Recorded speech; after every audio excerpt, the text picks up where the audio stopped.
GT Holidays, South India's #1 travel brand. You know you are special when you're with GT Holidays. எங்க சேதாரத்துக்கு மேல கொடுத்தீங்கன்னா உங்க காசை waste பண்ற மாதிரி தான்.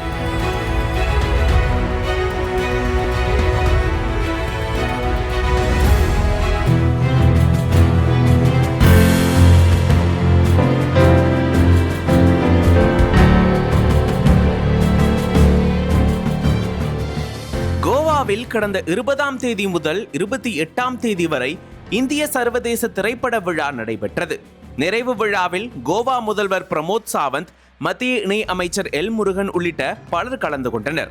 அதேபோல் திரைப்பிரபலங்கள் ரஜினி, பாலிவுட் நடிகர் ரன்வீர் சிங், காந்தாரா நடிகர் ரிஷப் ஷெட்டி, இசையமைப்பாளர் ஜிவி பிரகாஷ் உள்ளிட்ட பலரும் கலந்து கொண்டனர். இந்நிகழ்ச்சியில் ரன்வீர் சிங் அரங்கில் அமர்ந்திருந்த ரிஷப் ஷெட்டியிடம் காந்தாரா படத்தில் வரும் காட்சியை ஜாலியாக நடித்து காண்பித்தார். பின்பு மேடையில் பேசிய அவர், காந்தாரா படத்தை தியேட்டரில் பார்த்தேன். ரிஷப் ஷெட்டியின் நடிப்பு பிரமாதமாக இருந்தது. குறிப்பாக அந்த பெண் ஆவி ரிஷப் ஷெட்டிக்குள் புகுந்த பிறகு அவர் நடித்த நடிப்பு என சொல்லி படத்தில் வரும் தெய்வ கதாபாத்திரத்தின் முகபாவனைகளை செய்து காண்பித்தார். இது சர்ச்சையை உருவாக்கியது. அவர் பெண் ஆவி என்று பேசியதும் அக்கதாபாத்திரம் போல் நடித்ததும் துளுநாட்டு மக்களின் எதிர்ப்பை சம்பாதித்தது. அது பெண் ஆவி இல்லை, பெண் கடவுள் என்றும் அவர் செய்த தெய்வ கதாபாத்திரத்தின் நடிப்பு அக்கதாபாத்திரத்தை அவமரியாதை செய்வதாக இருந்தது என்றும் கூறி வந்தனர். மேலும் மன்னிப்பு கேட்க வேண்டும் எனவும் கேட்டு வந்தனர். இந்த நிலையில் ரன்வீர் சிங் பகிரங்க மன்னிப்பு கேட்டுள்ளார்.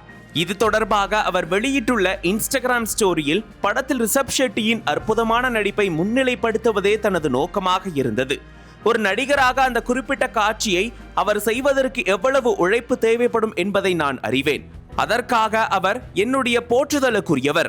நமது நாட்டில் உள்ள ஒவ்வொரு கலாச்சாரம், பாரம்பரியம் மற்றும் நம்பிக்கையையும் நான் எப்போதும் ஆழமாக மதிக்கிறேன்.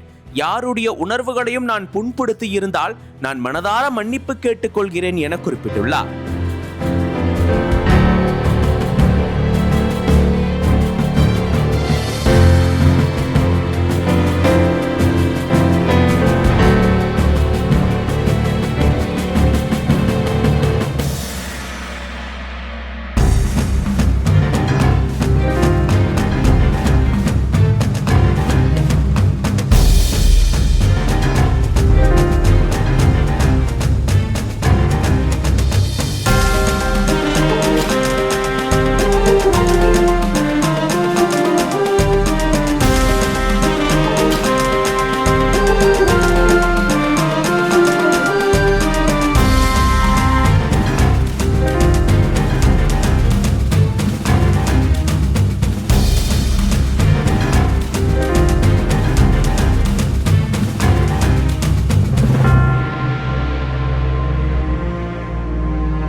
அனல் பறக்கும் செய்திகளை அப்டேட் செய்து கொள்ள நக்கீரன் களத்தை இப்பவே சப்ஸ்கிரைப் பண்ணுங்க.